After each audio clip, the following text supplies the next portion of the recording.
The Never Let a Good Tragedy Go to Waste campaign continues. We saw the National School Walkout on March 14th, and immediately, Whitney Houston came to mind.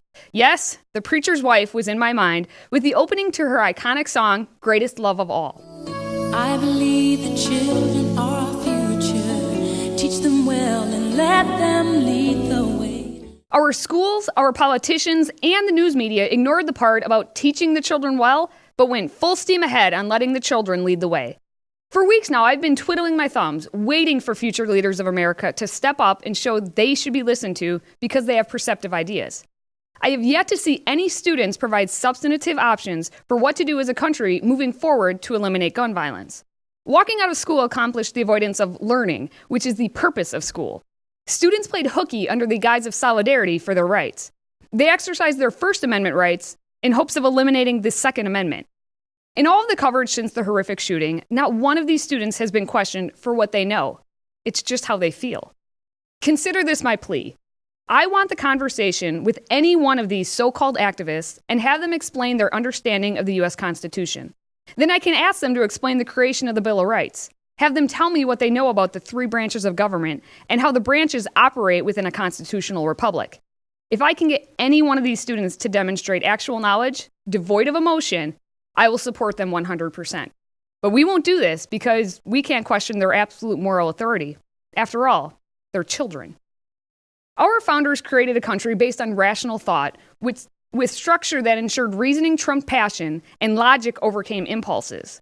By giving us the Bill of Rights, including the Second Amendment, the founders protected the individual. And protecting the individual means the country can survive as a whole. If more of our students, and quite frankly, the rest of the country, knew this, we would not have a march.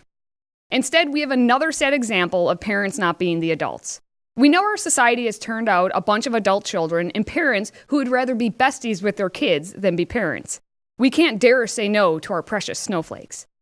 But when a teenage murderer takes the lives of 17 in a high school in Florida after he had lost his own parents, this is a time we need parents to do their jobs more than ever. It is when our kids are hurting the most, when we, as the adults, must provide them comfort and wisdom. Adults are grappling with how and why this happened. Why would we put forth our children as the omniscient spokespeople? The last thing we should do is parade them around as the pawns in our game of political chess. Kids don't even know how to play such an archaic game, and so they cannot see what is happening to them. They just know how they feel, because we don't teach our children to use logic and rational thought. It's emotion first, emotion always.